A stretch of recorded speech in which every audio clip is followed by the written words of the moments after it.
pindah ke Bank Riau Kepri Syariah. Dalam proses Pak. Oke, masuk. Nah, dalam proses ini apa? Mudah-mudahan Copet pindah ke Bank Riau Kepri Syariah. Amin.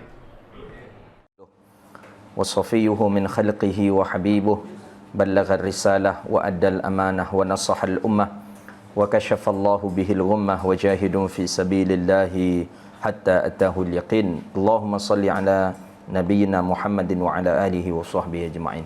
Puja dan puji syukur kepada Allah dengan mengucapkan Alhamdulillahirabbil alamin. Alhamdulillah kita masih Allah takdirkan bisa melaksanakan ibadah puasa. Bermohon kita kepada Allah dengan nikmat yang Allah sampaikan kita ke Ramadan, dan Allah pun bisa memberikan kita peluang melaksanakan ibadah puasa. Mudah-mudahan nikmat yang seperti ini Allah istiqamahkan sampai meninggal dunia hendaknya. Amin ya rabbal alamin. Salawat dan salam kepada Nabi yang agung, Nabi yang mulia, Sayyidina Rasulullah Muhammad sallallahu alaihi wasallam. Allahumma salli wa sallim ala nabiyina Muhammadin tibbil qulubi wa dawaiha wa afiyatil abdani wa shifaiha wa nuril absari wa diyaiha wa ala alihi wa ashabihi bi'adadin kulli ilmillah ya rabbal alamin. Bapak Ibu jamaah musalla Baitur Rahim yang dirahmati Allah Subhanahu wa taala. Kajian kita pada hari ini akan kita bahas tentang adab-adab seseorang dalam melaksanakan ibadah puasa itu di bulan suci Ramadan. Ada satu buah kitab yang sangat menarik yang judulnya adalah Nasaihud Diniyah wal Wasaya Imaniyah, karangan Al-Imam Syekhul Islam Al-Habib Abdullah Ibn Alawi Al-Haddad. Para ulama lebih mengenalnya dengan Imam Al-Haddad. Nasaihud Diniyah, nasihat agama, wal wasaya imaniyah, wasiat perkara iman. Jadi nasihat-nasihat agama, wasiat-wasiat iman ada di dalam kitab ini. Salah satunya tema yang ada di dalam kitab itu disebutkan, kitab ini disebutkan dengan adabus siyam, adab tentang berpuasa. Adab tentang berpuasa ini ada penjelasannya. Adab ini bagian daripada sunnah. Maka adab-adab Nabi itu bagian daripada sunnah-sunnah Nabi. Maka lebih kita kenal dengan adab tidur, kemudian adab makan, adab berpakaian, adab mandi, adab dalam berdoa, adab dalam solat, adab dalam baca Quran. Banyak adab dalam berpuasa. Itu sama halnya dengan sunnah atau amalan yang diamalkan oleh Nabi di dalam melakukan aktivitas. Adab-adab salat berarti sunnah-sunnah dalam salat. Adab-adab makan berarti sunnah-sunnah dalam makan. Adab mandi, sunnah-sunnah dalam mandi. Adab berpakaian, sunnah-sunnah dalam berpakaian. Hari ini akan kita kaji tentang adabus siyam, tentang adab-adab dalam berpuasa. Dalam arti kata adalah sunnah-sunnah anjuran ketika kita sedang melaksanakan ibadah puasa. Imam Syekh Abdullah Al-Haddad mengatakan walisaimi, bagi orang yang berpuasa itu ada adabnya. Maka kata beliau, tidak sempurna puasa seseorang kecuali dengan adab. Berarti dalam arti kata, tidak sempurna puasa yang kita lakukan kalau tidak ada sunnah, tidak ada adab yang kita lakukan. Famin ahammiha, mana daripada adab-adab itu? Salah satu daripada adab itu adalah yang pertama, ayyahfadha, bahwa seseorang itu menjaga lidahnya daripada berdusta dan bergunjing. Berdusta bahasa Arabnya kadzib, bergunjing bahasa Arabnya ghibah. Ghibah bergunjing. Kita pelihara lidah sehingga lidah kita tidak berdusta. Kita pelihara lidah kita sehingga tidak bergunjing, maka kita termasuk orang yang sudah menjaga adab dalam melaksanakan ibadah puasa. Berat menjaga lidah, ya. Berat menjaga lidah daripada tidak berdusta dan tidak menggibah, ya, berat. Maka oleh karena itulah para ulama tetap meletakkan bahawa adab dalam berpuasa yang pertama adalah menjaga lidah. Banyak orang terpeleset karena lidah. Maka kata istilahnya bahasa orang kita, lidah tu tak bertulang. Tapi kalau kena oleh lidah ni lebih tajam daripada pedang. Maka ketika kita melaksanakan ibadah puasa, jagalah lidah kita. Jangan sampai kita berdusta, jangan sampai kita menghibah atau menggunjing orang. Imam Ahmad bin Hanbal dalam mazhab Imam Hanbali, dalam mazhab Hanbali sudah ada menjelaskan bahawa apabila seseorang berdusta di siang Ramadan dan dia dalam keadaan berpuasa, maka puasanya batal. Itu menurut mazhabnya Imam Hanbali. Menurut mazhab kita Syafi'i, apabila seseorang berdusta dia di dalam bulan Ramadan dan dia dalam keadaan berpuasa, maka habislah pahala amal puasanya, tapi puasanya tidak batal. Walaupun puasa kita tak batal, tapi kalau sudah hilang habis pahala amal ibadah puasa kita, capek saja kita berpuasa. Inilah yang dimaksud oleh Nabi SAW yang diriwayatkan oleh Imam Abi Hurairah, Imam Nasa'i merawikan. Kata Nabi SAW, kam min sa'imin laisa lahu min siyamihi ilal ju'i wal atas. Betapa banyak orang yang melakukan puasa, tapi yang ia rasakan cuman lapar dan haus saja. Itu yang ia rasakan, tak ada yang lain. Maka apa penyebabnya? Kenapa mereka haus, lapar, itu saja mereka rasakan? Mereka tak mendapatkan pahala, tidak mendapatkan cucuran rahmat Allah, karena sudah banyak melanggar adab-adab dalam ibadah puasa. Jadi yang pertama itu dia.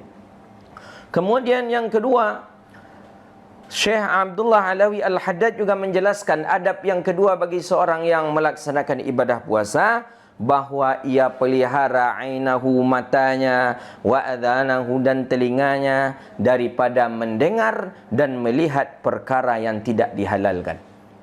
Maka inilah yang disebut dengan puasanya khawasul khawas. Kalau puasanya orang awam, dia puasa tapi mata tetap memandang maksiat, dia puasa tapi mata melihat aurat orang. Dia puasa tapi telinga tetap mendengar ghibah, namimah. Maka ini puasanya orang awam. Tapi puasa orang khawasul khawas adalah ia pelihara telinganya, ia pelihara daripada matanya. Telinga tidak ia dengarkan kepada perkara yang haram, mata pun tidak ia tengokkan kepada perkara yang haram. Memang kita berpuasa ini makanya pas betul untuk kondisi kita hari ini. Kita berpuasa dianjurkan kita banyak di rumah. Kita berpuasa dianjurkan kita untuk menetap saja, tidak banyak keluar, tak ada keluyuran. Karena dengan kita melaksanakan ibadah puasa, kalau kita banyak keluar, banyak aktivitas di luar, maka banyaklah maksiat yang kita lakukan dan banyak maksiat yang kita tengok, yang kita dengar dan yang kita tengok. Maka oleh karena itu, adab yang kedua dalam melaksanakan ibadah puasa adalah bahawa ia dengar. Ia dengarkan telinganya kepada kebaikan, kemudian ia lihatkan matanya kepada kebaikan. Untuk menengokkan mata kepada kebaikan, para ulama banyak mensyarahkan ini dengan menengok Al-Quran. Maka Ramadan itu adalah syahrul Quran. Bulan Ramadan adalah bulan Quran. Maka perbanyak menengok Quran. Nengok Quran itu pahala. Belum dibaca sudah mendapat pahala kita dengan melihat Al-Quran. Maka kata para ulama, ada 3. Apabila kita melihatnya saja, maka kita sudah diberi pahala oleh Allah Subhanahu wa taala. Mana yang 3? Pertama, melihat Kaabah. Melihat Kaabah saja kita sudah Allah beri pahala. Apalagi kalau sampai pula kita untuk meraba Kaabah ini. Tapi meraba Kaabah harus kita garis bawahi pula. Ketika kita berihram, hati-hati jangan sampai memegang Kaabah, karena Kaabah memiliki harum-haruman, parfum. Maka oleh karena itu menengok Kaabah saja. Maka ketika kita menengok Kaabah ada doa yang dianjurkan. Apa ya doa yang dianjurkan? Allahumma ya Allah, jangan engkau haramkan mataku ini menengok Kaabah engkau yang mulia, dan tambahlah kehaibahan, tambahlah wibawa, tambahlah kesucian, dan tambahlah penghormatan terhadap Kaabah itu. Maka menengok Kaabah pahala.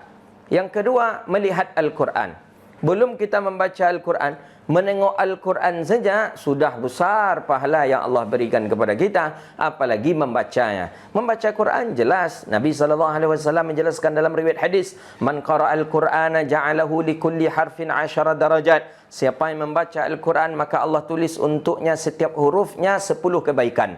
Falatakul alif lam mim harfan. Jangan sebut alif lam mim itu satu huruf. Tidak. Tapi alif 1 huruf, lam 1 huruf, mim 1 huruf, 3 huruf. 3 kali 10, 30. Itu di luar Ramadan. Bagaimana dalam Ramadan? Maka oleh karena itu, Melihat Al-Quran itu juga pahala. Membaca Quran lebih berpahala lagi. Cuman jangan nanti kita tengok saja Quran. Ambil Quran, pegang, tengok Quran. Baca Sadaqallahul Azim aja lagi. Tidak, kita dianjurkan untuk membaca Al-Quran. Kemudian yang ketiga, kata para ulama, melihat istri. Melihat pasangan kekasih hidup kita, menengok suami dengan pandangan kasih sayang, itu pun juga Allah catat bagian daripada pahala. Maka penglihatan inilah yang bagus untuk kita lihatkan ketika kita sedang berpuasa di bulan Ramadan. Lihatkan mata kita kepada Al-Quran, pandangkan mata kita kepada Kaabah kalau kita sedang di Makkah, pandangkanlah mata kita kepada anak keluarga kita dengan pandangan kasih sayang, bukan pandangan marah. Nanti memandang ke isteri, memandang kawak tu kata dia. Tanda tak ada duit itu katanya. Itu tanda pandangan yang su'uzan itu namanya. Jadi itu dia. Kemudian kata dia lanjutkan oleh Syekh Abdullah Alawi Al-Haddad dalam kitab Ad-Din An-Nasihah Diniyah wal Wasaya Imaniyah, bahawa yang ketiga, seseorang menjaga dia akan perutnya daripada yang haram. Lah, kok bisa orang puasa memakan yang haram? Bisa saja. Barangkali kita berbuka tidak dengan hak kita, atau kita makan sahur tadi mungkin dengan hak orang lain, bukan punya kita. Maka oleh karena itu perhatikan betullah buka kita, sahur kita. Kalau bisa berbuka dengan sahur itu betul-betul dengan hasil buatan kita sendiri. Karena terjamin, apalagi kalau kita berwuduk sebelum memasaknya, apalagi kita berwuduk pula sebelum kita menyantapnya, maka dari barang yang haram diawasi. Begitu juga jagalah perut kita daripada perkara yang syubhat. Beliau menjelaskan, mempertegas di sini apa kata Habib Abdullah Alawi Al-Haddad, khususan indal iftari, khusus ketika kita berbuka, maka bersungguh-sungguhlah berbuka dengan perkara yang halal. Maka oleh karena itu pastikan itu punya kita. Pastikan kalaupun kita membeli di luar, pastikan yang memasaknya seorang muslim, peralatan-peralatan muslim, yang dia baca kalimat-kalimat yang dianjurkan dalam muslim. Hari ini kita sudah ada pula orang-orang yang non-muslim yang menjual perbukalan. Itu pula yang kita beli. Itu samalah kita membeli barang yang syubhat. Tak tahu kita entah bejananya suci entah tidak, perut kualinya entah suci entah tidak. Kadang orang kita ni lebih suka pula membeli punya orang tu. Oh, enak, lezat untuk berbuka. Jangan itunya yang kita tengok, tapi utamakanlah halal. Karena ini bagian daripada adab seseorang dalam melaksanakan berpuasa. Kemudian beliau melanjutkan, kata beliau, kadzalika yahfadhu lis-shaim. Begitu juga seorang yang melaksanakan ibadah puasa, hendaklah dia menjaga segala anggota tubuhnya. Tangannya ia jaga, jangan sampai mengambil perkara yang haram, jangan sampai menyakiti orang. Kakinya begitu juga, jangan sampai melangkahkan dengan langkahan yang tak elok, ia langkahkan kepada tempat yang tidak elok. Maka oleh karena itu di akhir beliau mengatakan, kam min shaim laisa lahu min siyamihi, betapa banyak orang yang berpuasa tapi tidak ia dapatkan dari puasa itu kecuali rasa haus dan rasa lapar saja. Siapa orangnya? Orang-orang yang tidak menjaga adab-adab daripada berpuasa. Kemudian beliau lanjutkan, wa min adabis shaim, dan adab orang yang berpuasa lagi yang keempat. Apa adab bagi orang yang berpuasa lagi? Yaitu adab bagi orang yang berpuasa lagi yang kelima adalah bahawa ia tidak memperbanyak tidur di siang hari. Di sini jelas ini. Tidak memperbanyak tidur di siang hari. Bukan tidak dibolehkan.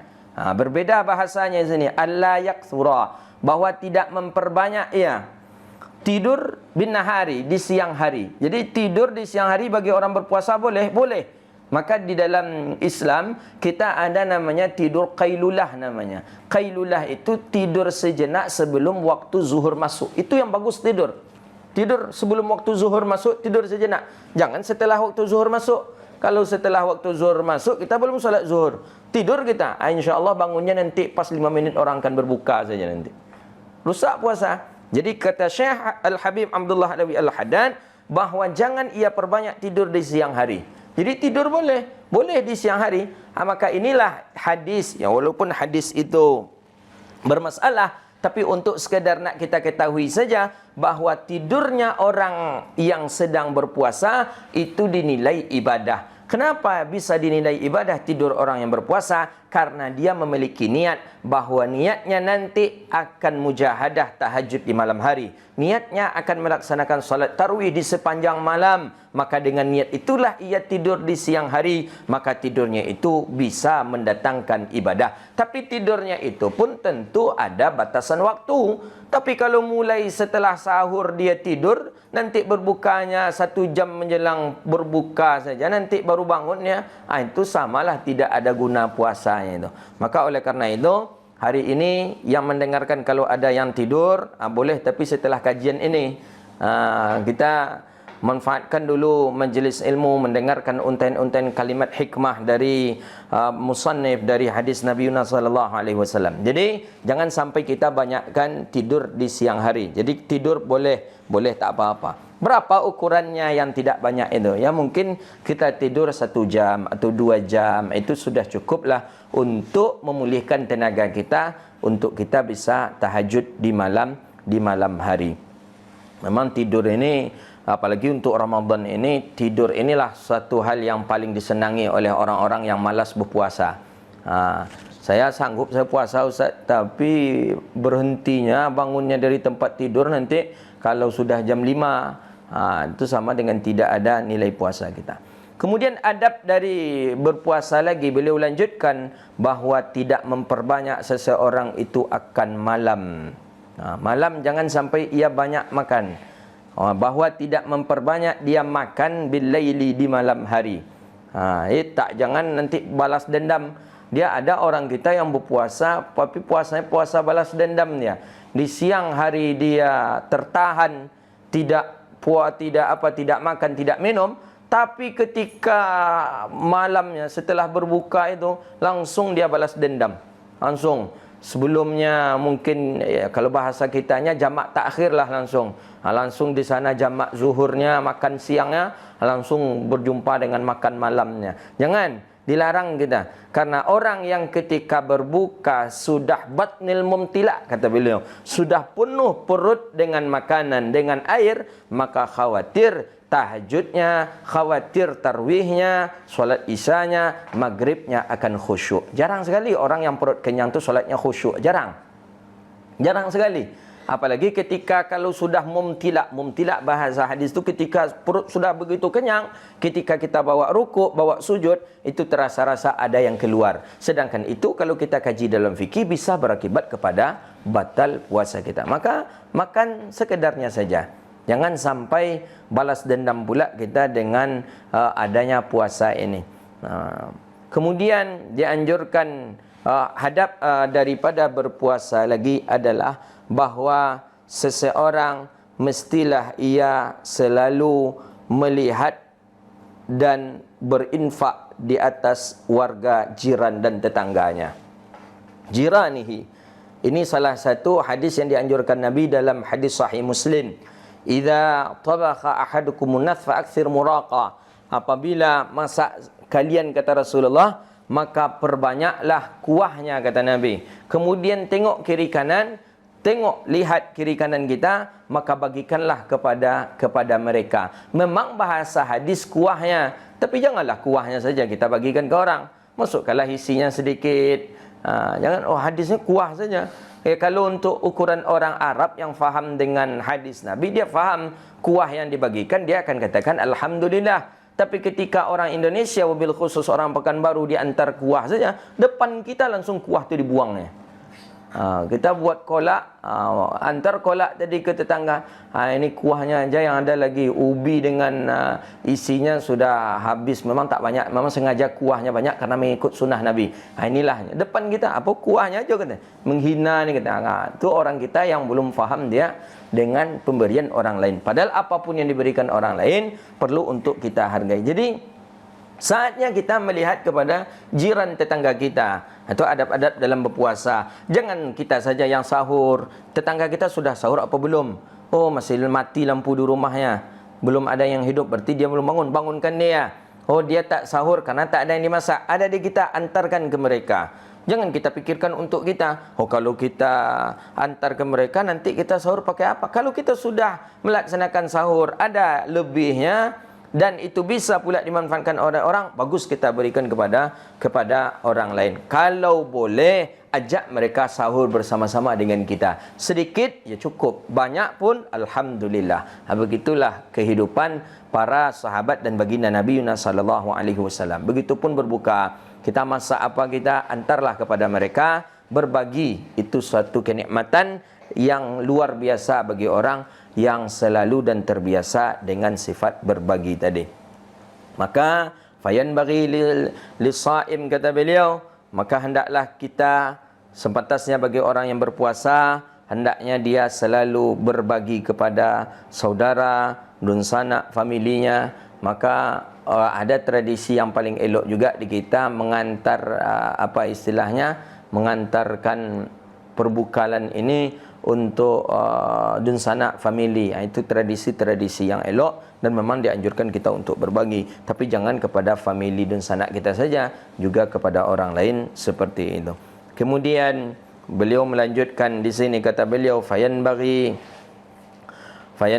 maka sepantasnya dan dianjurkan bagi kita bahawa seseorang itu hendaklah dia menjaga seluruhnya, baik jiwanya dan begitu juga hatinya. Dari apa? Daripada rasa malas dan lalai untuk beribadah kepada Allah Subhanahu wa taala. Maka mudah-mudahan dengan adanya Ramadan ini, walaupun kita sedang diuji dengan wabah ini dalam Ramadan ini, kita bermohon kepada Allah, Ramadan ini tetap Allah berkahi kita, Allah berkahi dan Allah anugerahkan kepada kita malam Lailatul Qadar dalam Ramadan ini, dan Allah ampuni dosa kita.